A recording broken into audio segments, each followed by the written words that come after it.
This is Marketing Uncomplicated. And welcome back. So today is going to be a little bit of a different episode as I bring back Andy Seeley on, who is the CEO of Creatively Disruptive, and he'll dive into a little bit about what he's been doing up until this point.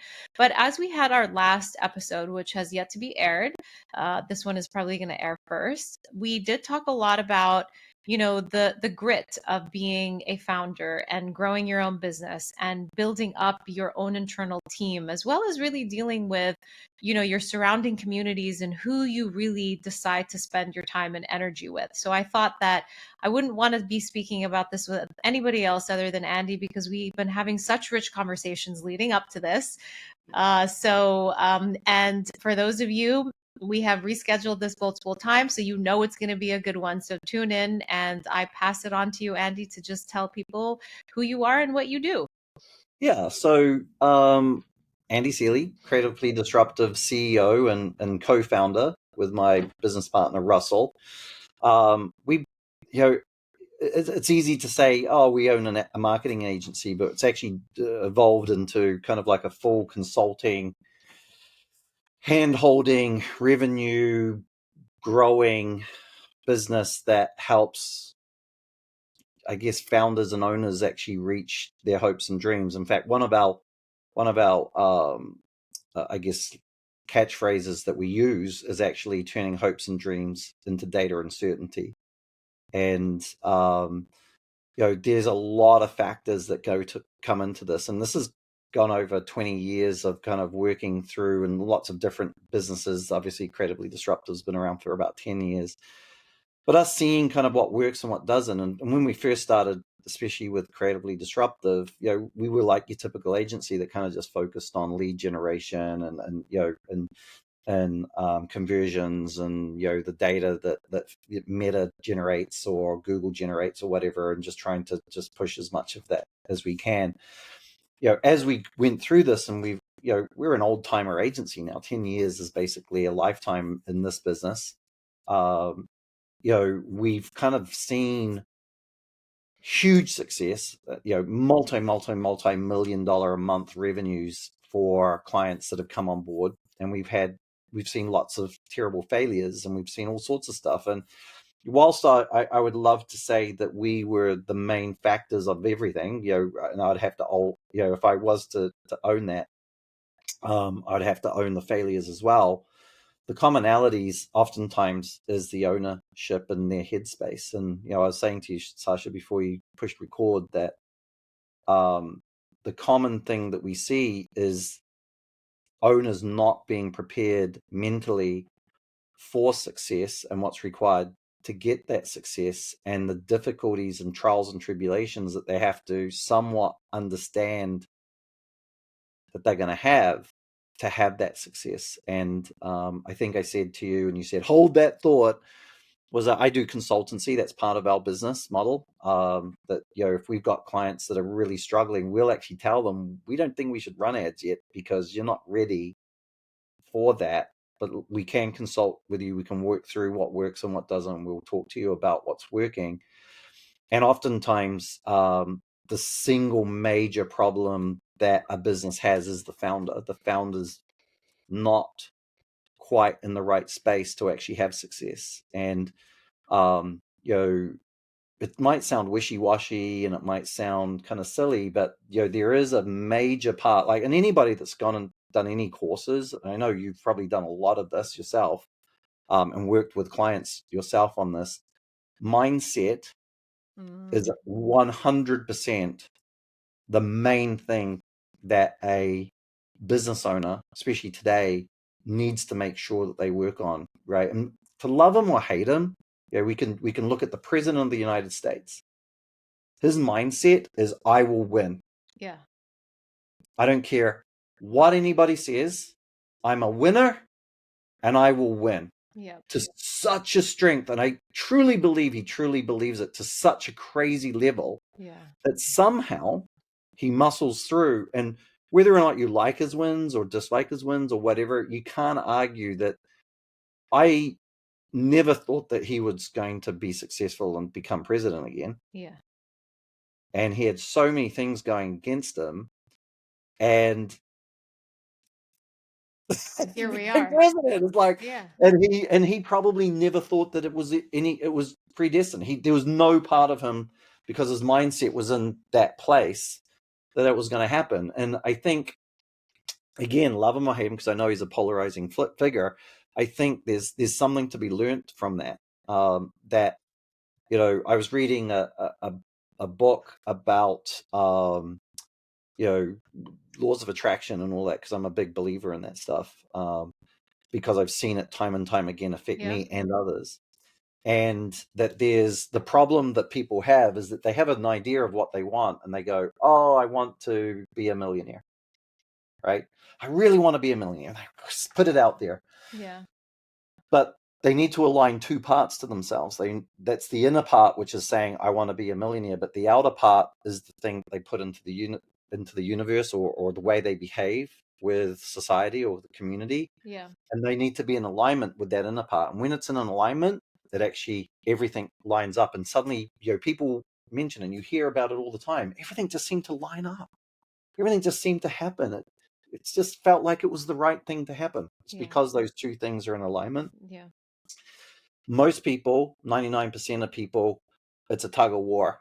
And when that happens, it cancels it out. And you've got a much lesser chance of it being successful. And I honestly believe that regardless of whether or not you believe in God, the universe, or whatever, or the woo-woo that's out there, we know mentally ourselves, if I'm feeling depressed or feeling like boo-hoo, woe is me, I'm gonna see all the negatives. And all around me is gonna be negative. If I'm walking along and I'm like, I'm walking on sunshine, the world is great, those same negatives are maybe out there, but I'm not seeing them. I'm just not noticing them. But I'm seeing that $100 bill laying on the ground. Yeah. I'm seeing this opportunity here that I didn't see before, because my mind is in a different state. So, long-winded answer, who am I and what I do? My role as a CEO, if I'm honest with you, I have a whole team of people that run the business day to day. My role as a CEO is to keep the state of the business in the right mindset, and keeping my team in the right mindset, keeping my business partner and him doing the same for me. And very importantly, holding the hands of our clients that oftentimes are going through quite a lot of change, Yeah. to help them make sure that they can get to the point where they have super success. So Yeah. Yeah. that was a bit of a long-winded, all around the park kind of answer to your. Yeah, no, but it was a very good answer in lieu and leading up to, this whole concept of mindset and um how we deal with it really. And I think it's interesting that you bring up also the fact that you're dealing with clients to ensure that they're on the right path because of everything that they're going through. We are in essence marketers, but then we also, I mean, I don't want to use the word psychologist, but we are maybe mindset coaches in the sense of really being able to guide not only just our clients, but really ourselves to navigate the waters of the changes that are taking place. And because everybody is quite uncomfortable with change. Yes, it's like a coach, of a football team, football meaning soccer team, that I really really like. He once said, change doesn't happen without change. And it seems very simple statement, but people don't seem to understand that change Yeah. will not happen without change. And most of the time, that change needs to come from you. That change has to come from how you behave, how you react to things, what you think is possible, what you do, how you speak to people. All of those things need to change for you to actually have real change. If you just do all the same stuff that you do all the time, it's that definition of insanity, right? Yeah. Expecting change, and without change, or keep doing the same thing expecting it to change. Um, and we, and you probably get the same thing, we have people every day reaching out to us, wanting us to help them with their business, do some marketing, drive new clients and so forth. And they come to us saying, I'm really unhappy with our current situation and I want to change it. And then we start working with them, and they fight every step of the way. And I think most agencies, and by the way you smile and nodded your head, Mhm. that doesn't sound like something that you are unfamiliar with. Yeah. Um, that becomes a battle, right? and they're looking for something to go wrong, and everything goes wrong, especially in marketing. Everything, at some point, something becomes difficult, or a change happens which makes something fall over, or maybe one of my team makes a mistake.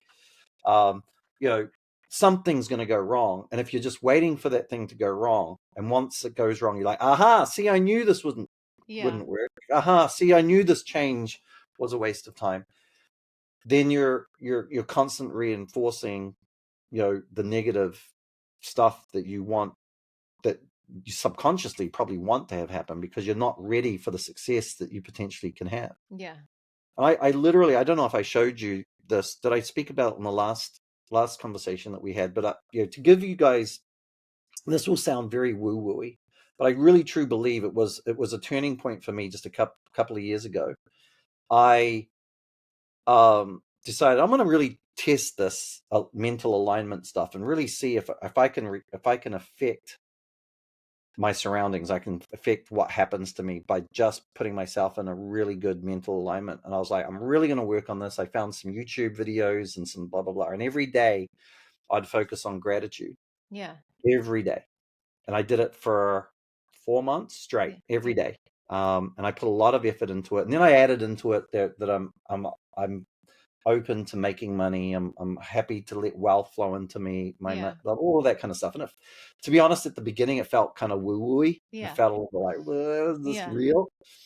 But as I just did it, it just became part of the day, and it just became part of how I felt. And just, it didn't feel woo-wooey. It just felt like part of what I do. And I actually felt my mindset change. I started that in August. In November, I got $75,000 unexpectedly sent to me by the IRS. Just turned up in my mailbox. I've got photos of it. I'll send you. Maybe I'll blank it out, but I'll send you photos of it so you can edit it in if you want to. Yeah. But literally, I got 4 checks from the IRS of a total of $75,000 that I was not expecting.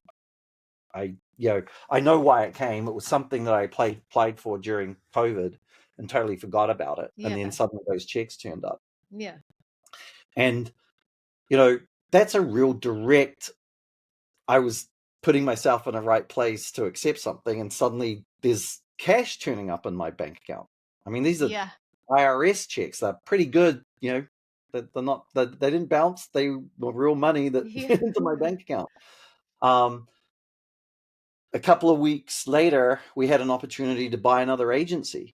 Oh, wow. It was a profit-making agency. It was doing really well. The owner just had enough, and they were a friend of ours. And they said, I don't really care. You don't have to pay me anything. Just take it over. I'm done. I'm going to shut it down, or you take it over. And I said, well, instead of me taking it over, maybe we'll just pay you. We'll pay you you can stay being a 10% or 15% owner, and we'll pay you profit out of it, and we'll run it and everything. And she was like really happy with it. That happened 2 or 3 weeks later. So that added $700,000 a year to our business, like at no cost to us. And these things have continued to happen. Like, we've had a really good 2025. A lot of people. I had a client say to me, just a couple of weeks ago, they said, oh no, like not feeling good about the world. And I'm like, oh man, things have been really tough for us, blah, blah, blah. I've been talking to lots of friends, and they all say that things are tough. How do you feel? And I'm like, it's great. We've had a great year. Life was really wonderful. And they're like, really? And I'm like, yeah, honestly, we've had a very good year, and most of our clients are doing really good. We have 106 clients, and I think we've got 5 that might be unhappy about something, right? I'm not necessarily saying unhappy about us, but they're not happy with the results. They want more. We got probably 101 that are like, thanks guys. We're quite content with where we're at. So putting yourself in a state of feeling good about what you're doing is so critical, and it affects your staff. If you're down in the mouth and you're the leader of the team, the rest of the team's going to be that way. That affects the whole culture of your business. Your whole business is going to head in that direction. When they're making decisions and interacting with clients, they're going to have that same interaction. That's a negative thing. People aren't going to want to hang out with you. People aren't going to want to do business with you. There's so much that comes from such a simple commitment. And I think as owners and business owners, if you want success, if you're not just pretending about it, if you want true life-changing success, that has to be a major part of how you operate. And you have to train yourself to be a master at looking at things and protecting your mental well-being, and putting yourself in a good space. Yes. Yes. I 100% agree. 100% agree. What do you think are the biggest challenges for founders in terms of, because there's what I like to say, that we are the only ones that are in our own way, right? And I say it over and over again because it's the concept of, if you've hired somebody, let them do the job, right? I mean, you pinpointed on this when you said we onboard clients and we tell them this is the direction that they need to go in, and then all of a sudden they're fighting every step of the way. Like, I remembered before I started my agency, I was in-house supporting somebody and they wanted to flip their brand 180. They wanted to change in a different direction, and I started to do it, and man, was I met with some interesting situations. Right? I mean, from me being told, you don't know what you're doing. How can you come in here for like X amount of, months and think you're going to just flip the brand on its head? And so I was like, but you hired me to do that. So we're doing all the work in lieu to lead up to this, right? What do you think are the biggest challenges in terms of, it's mindset at the end of the day, but how do you get there? And then how do you break that? Because you're in your own way and stopping growth from actually happening. I think you've got to drop a little bit of pride. You've got to get a little bit outside of yourself. I know that there's loads of stories about these awful, horrible people, that have tremendous success and they run over everybody and are just really detestable human beings. But I kind of feel that those are few and far between. Most of the very successful people that I know, there's something special about them, and you want to be in the room with them. Yeah. Right? You know that, right? You go to a party or you go to a mixer or a business meeting or whatever, and there's just this sense, this aura about them, and they put off, like there's a feeling, gosh, I want more time with this person. This feels like a good place. You've got to work on that. That's something that you've got to really affect, because you're the leader of a company. You've got to drop those prideful, I always say, I'm very quick to say that all of my success is based on the 20 people that work for me. Yeah. Right? I am a keeper of a philosophy, and I only fight for that philosophy. And our philosophy is we want to help other people's lives be better. Yeah. I really purely want to improve others' lives. Like, I hope to God that this podcast is super successful, because that's going to be helpful to you, Sasha, right? Yeah. And if I truly believe that way, and I put everything in my effort to make sure that I do all I can for that to happen, and it does happen, it only helps me. Yeah. Right? We have a philosophy with our clients that, we will do, as long as that client is committed to us as a client, there's nothing we won't do to help them. Yeah. All stops are let go, because our goal is to help them. A lot of our clients, are family based. I'd say out of the 106 clients, there's probably 100 of them are family focused, right? And that's everything from lead generation, like gymnastics, kids activity centers, stuff like that, to boutiques that sell, children's wear and, different things and blah, blah, blah, but family kind of focused. That's because family is really, really important to me and my business partner. The funny thing is, almost all of our staff are family people, right? Yeah. They, Yeah. a lot of them have Because you kids, attracted it. because to us that's really, really important, and Yes. I want those families to do better. The reason why we've got a lot of gymnastics kids and lots of gymnastics gyms, probably, and I'll say gymnastics specifically because probably out of the 100 that are kids that are family focused, we probably got 65 that are gymnastics. Now, Yeah. my wife was a gymnast. We had some connections. We did own a gymnastics gym once upon a time. But I look at that and I can go, each of our clients have about 500 to 600 kids. We're affecting, between all of them, we're probably affecting close to, 50,000 kids in a positive way, most of whom are little girls that are learning how to be confident and all of that. That is my overriding goal, right? If we can really assist these wonderful little ma and pas to be all they can be and help those little kids be all they can be, we will make money at the end of it. I kind of have let go of and this is really hard, and I know I'm kind of like talking around in circles a little bit, but my mission is greater than just making some money. Yes. Yeah. And as soon as I really owned that, the money started flowing. Yeah. When I was all about making money, it felt like it was really hard to make a penny. Yeah, because you're So coming from an energy of even if you weren't, it felt desperate maybe on the receiving end than it did. you hear of the sales person with commission breath, right? And how they turn away a whole bunch of people because they're like, oh, I desperately need to get a sale. I desperately need to get a sale. Just That give me your industry, money. right? Whereas that salesperson that's so confident that I they're don't need representing you. a wonderful product, Yeah. they attract the sales. Yes. And but more so having a mission. I've seen a lot of businesses that their only focus is making money, and it's a battle. Yeah.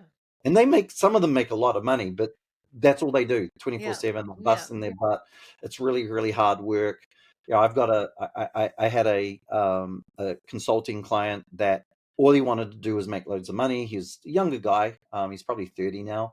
And all he wanted to do was make loads of money. It was a constant battle. He would make a lot of money and it would all crash, and make a lot of, and all his focus was making money. And I said to him, outside of making money, why are you doing this? Oh, I don't know. I mean, I said, you got a young wife. Maybe you're going to have a family in the future. How about that? Well, yeah, I guess I want a nicer house, blah, blah, blah. I'm like, but what? Yeah. And he really couldn't grasp the greater than. I don't know if it's because I'm a little bit older and maybe I've got a few more miles under my belt, but I would highly recommend there's a little guy there. Highly recommend anybody that's looking to embark on this great adventure of entrepreneurship to really think about what is the greater than that I want to affect on the world. That's a real thing. And it does feel a little bit like it's woo-woo-y. When I say it, I almost feel like people are going to roll their eyes and go, oh, whatever, blah, blah, blah. Making money is the only thing.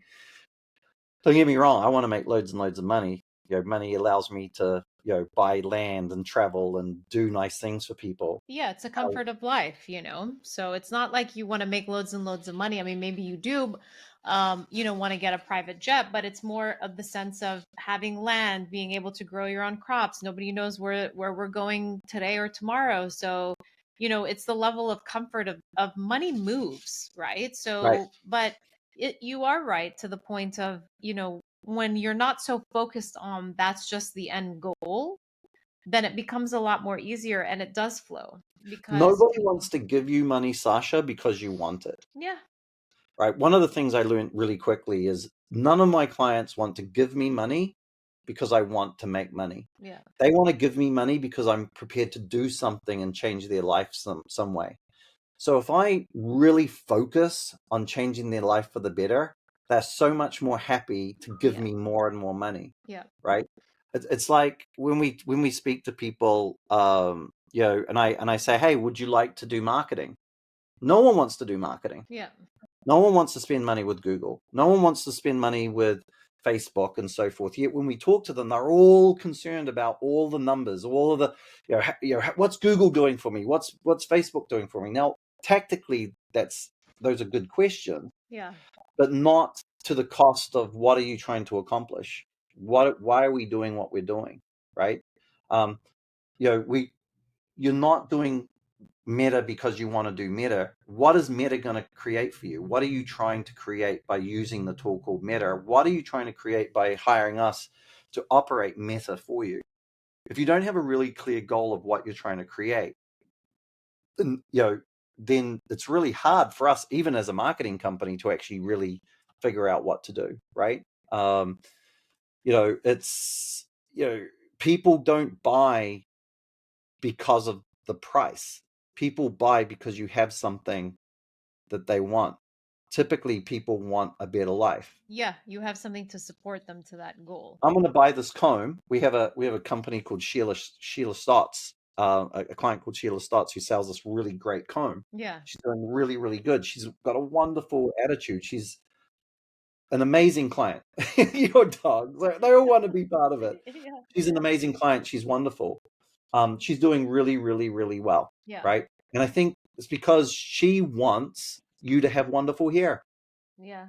She wants you to have a wonderful what's her comb. differentiation in terms of what's her differentiation in terms of what her comb can do for you versus her competitor? I mean, her comb is the way it's built.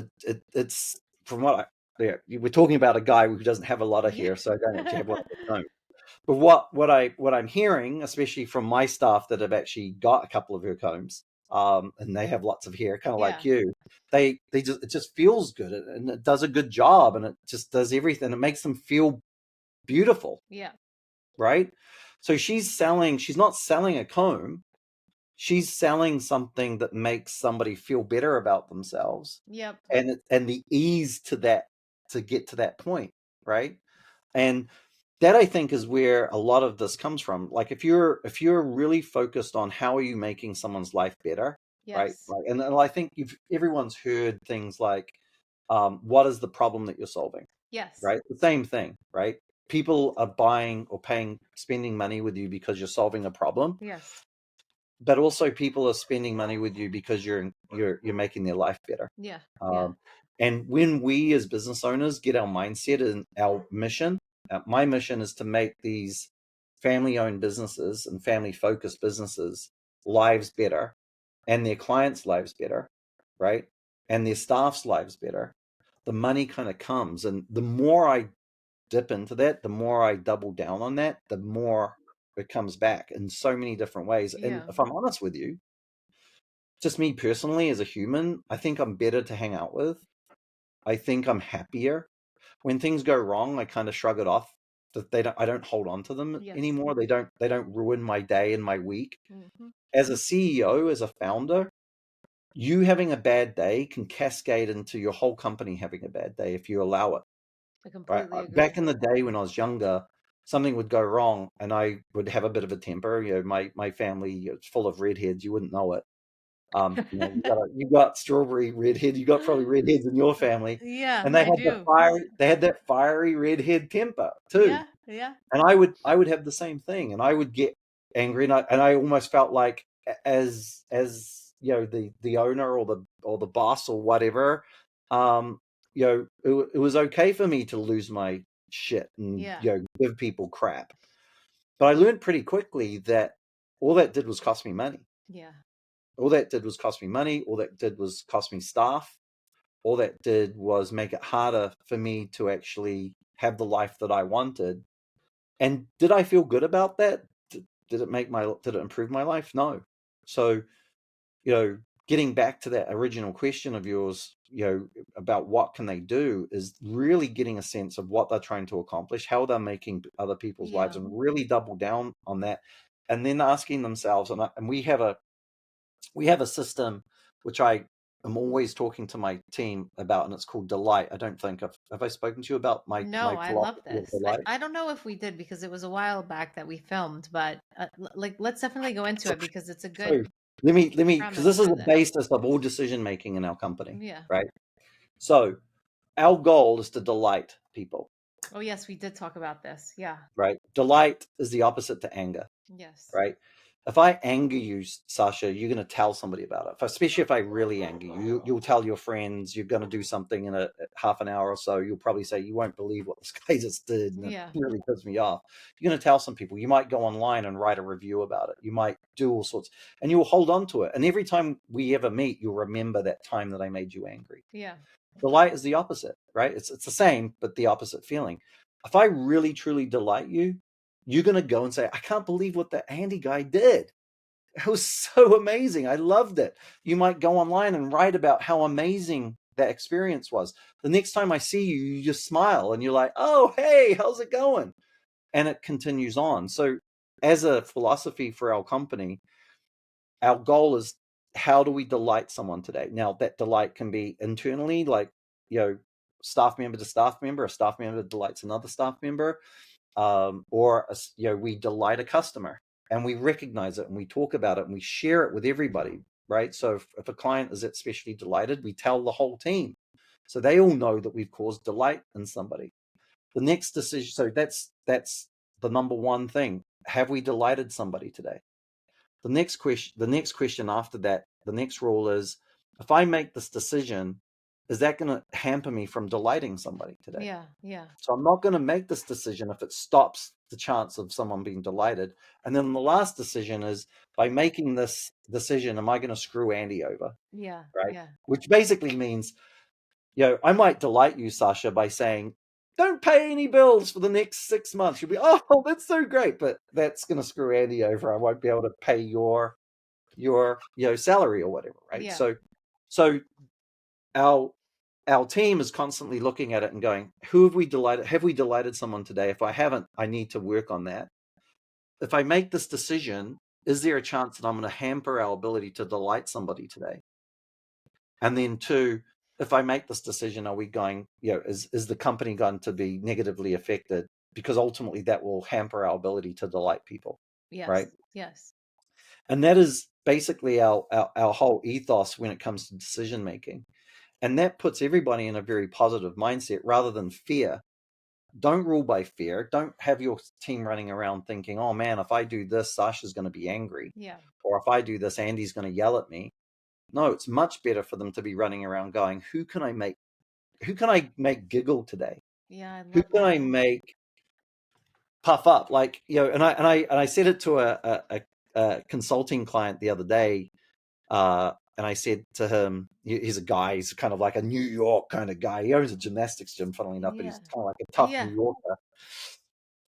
And we were talking about delight, and I said all the different things. I said, you could just say to a young staff member that you're watching, and you can see them playing, coaching a bunch of kinder gym kids and the little kids, and you can see the parents looking and they're smiling and laughing, and you can see those little kids, they're smiling and happy.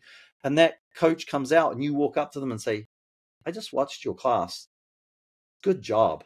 mm, You are just doing such a wonderful job. I saw those kids' smiles. I was so happy. And just so you know, all their parents were just as happy. Wonderful work. You are yeah, doing great. That staff member is going to be delighted. yeah. And They're their going to, energy will shift for the whole day and that will cascade into everything else that that they they do. do. Yeah, And that's just you looking for something. And I said to him, now, that same staff member that might be a 20-year-old woman might be able to go up to a mom and say, your hair looks beautiful today. Where did you do? And yeah, she might feel the same way. I said, don't you do it, because that might come off creepy, right? yeah, You're a 45-year-old guy. Go, oh, your hair looks beautiful today. That yeah, might have, but choosing, the right thing to do, yeah, how often, if you were honestly told, Sasha, by someone that you thought was a nice person and made good decisions, well, you look really pretty today, Sasha. And you knew it wasn't because they were trying to get something on you, or blow smoke up your butt. yeah, That's going to make you feel good about yourself, right? Um, or, hey, I like your smile, or thank you for what you did, or blah, blah, blah, blah, blah. If we can just put that out there, it actually totally changes the way that your company operates. And the companies that I see that have huge success without the business owner having to drag them up the hill, because usually the cost comes onto somebody, right?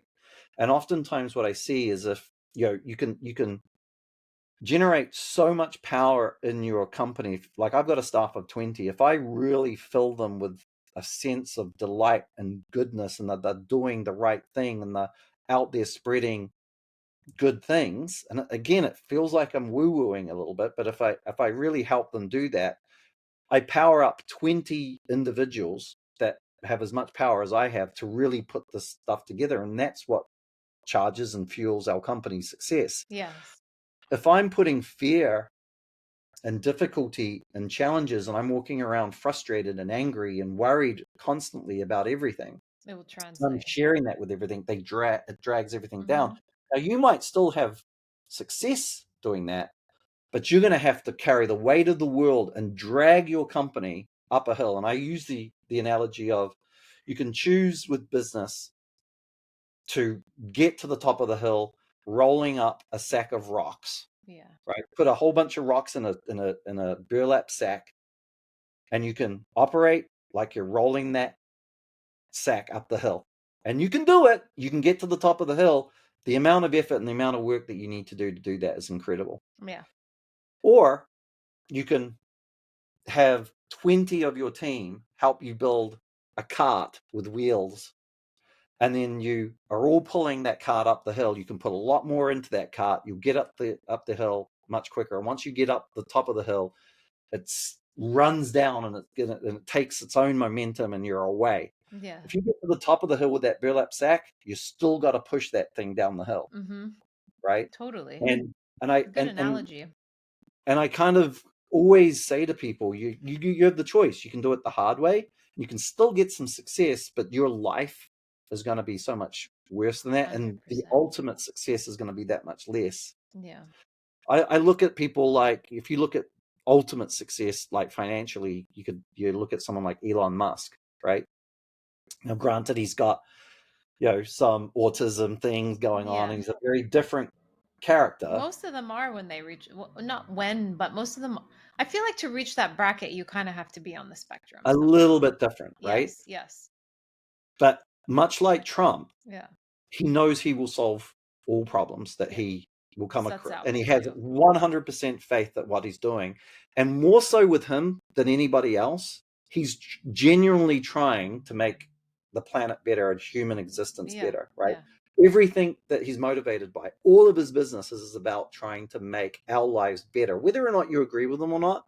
Tesla, his goal is to have electric powered cars and electric powered, solar and everything to make the environment better. Yeah. The Boring Company, right, that he's boring holes underneath Los Angeles because he thinks there's a better way to lower traffic, to lower emissions.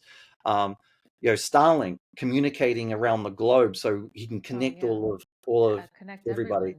everyone. Starship, right, Yeah. and SpaceX. He wants us to be multi-planetary species. So if a rock hits us in Yeah. Earth, we still got some people surviving somewhere else, Yeah. right? He's driven by, how do I improve the lot of humanity, Yeah. right? It's true. Whether or not you agree with him from a Twitter standpoint, he took over Twitter because he felt, regardless of what you feel, he felt that there needed to be a place where everybody can say whatever, Yeah. good or bad, and not be policed. Yes. Not So, be banned from and media. because he truly believes in this cause, and it's in his mind, and his feeling is it's all about making good things happen. I believe he's had the amount of success that he has, and he just will not fail. I mean, he's had tremendous difficulties. Tesla almost failed. Yeah. Tesla almost went to bankruptcy. All sorts of different challenges, but he knew that he had the right mission, and he was going to be successful. Much like Trump, regardless of whether or not you agree with him, he believes that what he's doing is Yes. absolutely Yes. correct, and nothing will stop him from being there. And I think in our little ways, if we can tap into that same stuff, it becomes so powerful. And I, even as I talk about this, I feel energized and charged by it, Yeah. because I see it. The more I give my team the feeling that they're doing great things, the more money we make. Oh, yeah. It really, I mean, this mind shift is so incredible. And I know you keep saying like this sounds a little woo-woo, this sounds a little, but it's neurologically proven, right? So whether you want to think it is woo-woo, whether you want to believe in it, there's facts, and there's stats and statistics and data around the fact that this actually works. I mean, I myself do a lot of the manifestation work and other work that help to shift your mind, that is just one small thing that you can do on a day-to-day basis that really just moves you into a different notion. And to your point, like you said, and yeah, I was somebody that had a temper, but just that little switch of knowing what you can control versus what you cannot control and moving through that is super important, because then it lets you breathe in essence, right? I mean, it's like Mel Robbins talks a lot about this from her book Let Them, Right. right? Yep. Let them and let you, because there are things that you can control in life and there are things that you cannot control. Somebody makes a mistake, as you said, in your business, or why is the client not happy, and so on and so forth. It's you cannot let that control the day, because there's so many other things that it's going to catapult, that is going to affect it throughout the whole day. So Right. it's not woo woo. To maybe to a big percentage of the world it is, but once you get into it and once you see that it works, it I works. truly believe, Sasha, that the majority of the truly successful entrepreneurs, they know that is the secret. Yeah. And we use the word secret, right? The TV show that was done 20 years ago, the Yeah. secret, right? Yeah. I kind of think that they presented it a little bit differently, but I look at it at this. I'm pretty sure I have the same amount of negative things that have happened in my life Yeah. that I had 20 years ago. I Yeah. just don't, it just doesn't bother me You at know who all. talks about this a lot? You, as a man, you probably wouldn't be familiar with her products, but it's Spanx, right? You would know Okay. her, you would know her as a person. And Yep. I'm Yep. looking it up, and you know what tape she used to play? And this was somebody from the 70s, where their literature is still in the works, and his name is Dr. Wayne Dyer. And she put in his books on a constant basis. I forget which one that she would use, but with Dr. Wayne Dyer, she played his cassette in her car constantly, which gave her the the I'd like to say audacity, right? To show up, to go to, I think it was like Neiman Marcus she first showed up to, and literally brought a pair of pantyhose, snipped the bottom of the pantyhose, put them under her jeans, and basically sold her product without necessarily even having a product, There you and then go. made it through, right? Yep. But that was exactly, these things have been spoken about, and I think I it's mean, you becoming can go back to larger in Napoleon conversation. Hill, right? Go Yeah. back to Napoleon Yes. Hill. Yeah. Think and I Grow mean, Rich. my wife had his CD in our car 20 years ago, and there's a CD where he's just talking about his life and about what he did, and this is like from 1920, Yeah. right? And it's all about that. It's all about putting yourself in the right state for success. Yes. And quite frankly, in my mind, my life is so much better. Yeah. I am so much more content. My my health is pretty solid It's your because nervous of it. system I just also. recently went to get all my checkups and everything is perfect. Yeah, Regulating my this regulates the body. right. Like I'm certain 15 years ago, my cortisol levels were way higher, and I probably could argue that I wasn't as healthy as I am today, even though I'm a lot older and maybe feel a few aches and pains that I do, but I get over it. My dad, who's 82, is in perfect health. He doesn't take a single pill or anything, and he's Mr. You walk in the room and he's laughing and smiling, and he's I'm going to work on building this fence, and I'm going to build a deck, and I'm going to do this, and I'm going to do that. There was one period that he was a little bit worried about things, and he said, "Andy, I'm 80." I'm like, okay. And he's like, yeah, so I'm not sure if I should plan too much because people die in their 80s. Oh wow. So I don't know if what I should do. And I said, Dad, stop. I said, what I want you to do is I want you to behave like you're going to live to 110. People live to 110. There's Yeah. people who live to 110. You're so healthy. You're not taking a single pill. Yeah. You have not a lot of fat on you. You're working all the time. Your Yeah. brain is Keeping good. busy. Say to yourself, I'm going to live to 110. If you don't make it and you drop dead at 90, you can be surprised by it if you want, Yeah. right? But if in your mind you're going to live to 110, you can start planning, you can start doing things, you can start having Plan goals and away. all that I stuff. agree. That's And great that's going to advice. make you live to 110. And Yes. it was funny because a couple of days ago, I spoke to him and I said, hey, I was listening to, what's his name? Gary Becker. Gary Gary Becker, Brecka, Brecker, who's the 10x longevity human. kind of guy. Yep. Yeah. And he absolutely 100% thinks that if all of us can live to the next 5 years, that human lifespans will be on average at about 120, 140. It That's his goes thing. back to what you said, the mindset shifts everything in our body and our nervous Right. system. And Right. it's funny because the famous psychologist, I don't know if you're familiar with him, Gabor Mate, he talks about how we're biological before we're psychological, because a lot of things that we take on even as young children, that all of that kind of sets into your system at such a young age. So we carry a lot of stress and anxiety from historical family, like generations back, and so on and so forth. But to your point, the more that we can, our mind is a beautiful thing, but the Yep. more we can teach ourselves to train the thoughts that come into our mind, we'll level out our nervous system and then be able to shift in that mindset to move through the day. Because on the other side of fear is love. What are you afraid of? What Right. is the worst that can happen? Yep. What is the Yep. worst that can happen? I mean, the worst that can happen is, in my mind, the worst thing that can happen is you live a dark, fearful, angry life. Yeah. And that's a choice.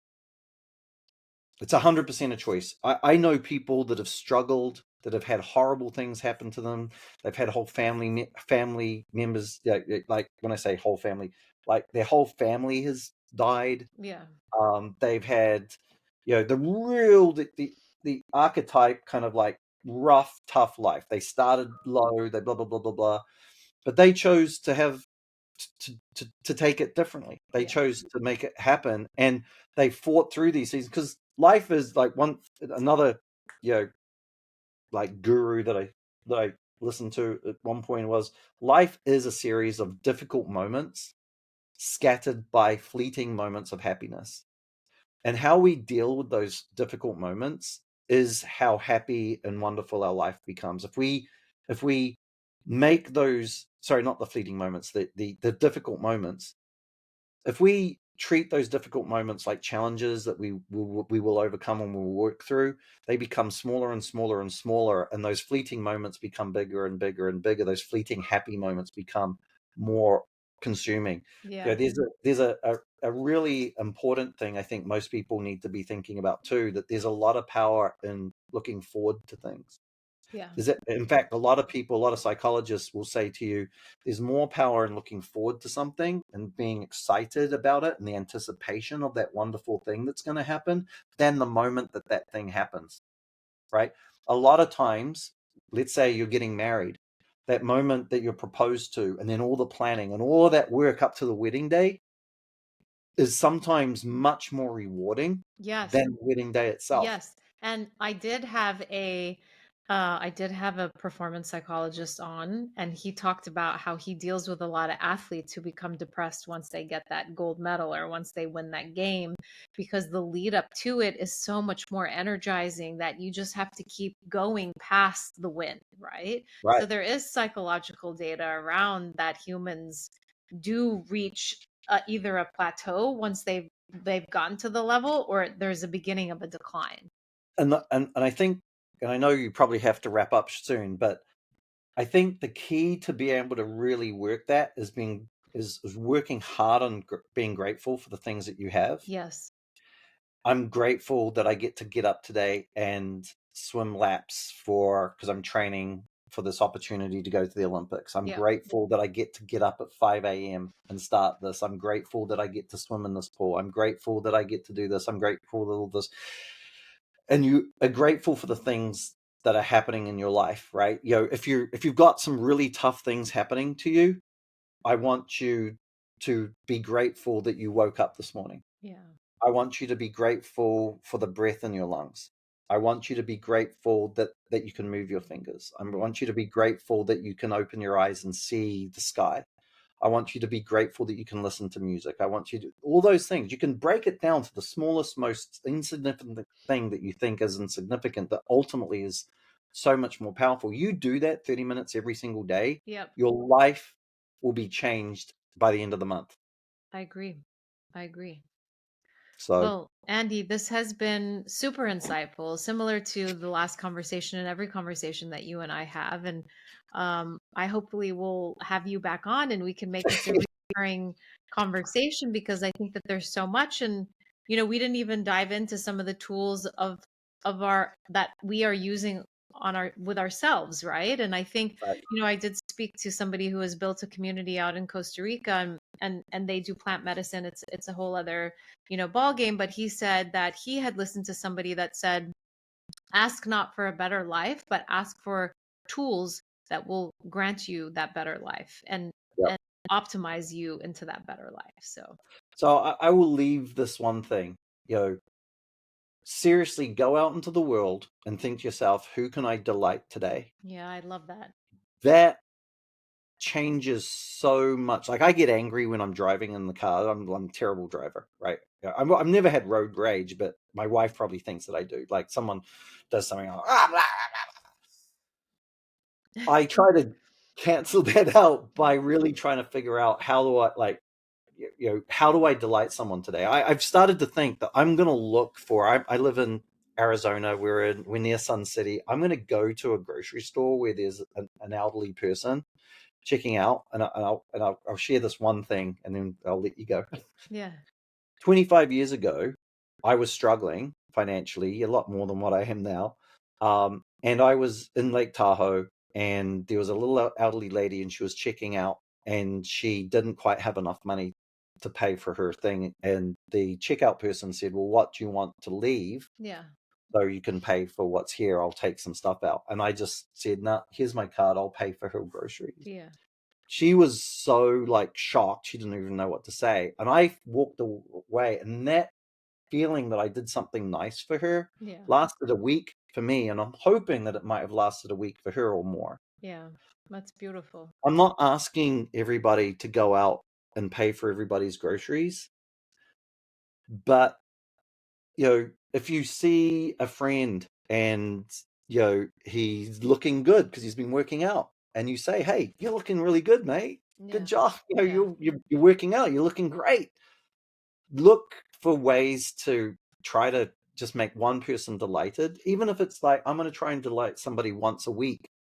But if you're looking for those moments to delight somebody, it's going the ripple effects are incredible. And don't make it up, don't pretend, don't Yeah. don't be insincere, be sincere about it, right? Hey, I'm looking for ways to delight somebody. No, absolutely. And I will leave you with this last piece. And it's not even it's not even necessarily about buying somebody's groceries, complimenting somebody. Before I left New York, I taught English as a second language to, folks that were living in New York. And I had a student in there that was in his 60s that was Haitian and lived in his community and never needed to learn how to speak English, right? But and I had other students in the class as well. I finished that class and I went to a grocery store nearby to just get some things. It was like an ethnic grocery store before I went back home. And the student bought my groceries. So it, Wow. it goes back and forth and it's just the concept of this is the least I can do for what you're doing for me, what you're teaching me, what you're giving me. So it's not Yep. just it's a giver's gain, right?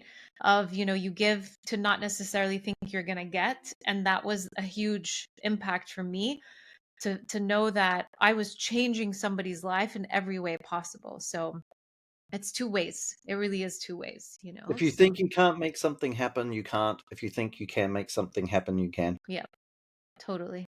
Well, thank you, Andy, for your time. This has been wonderful. I really appreciate it. We'll have you Thank back on you. soon. I've enjoyed it.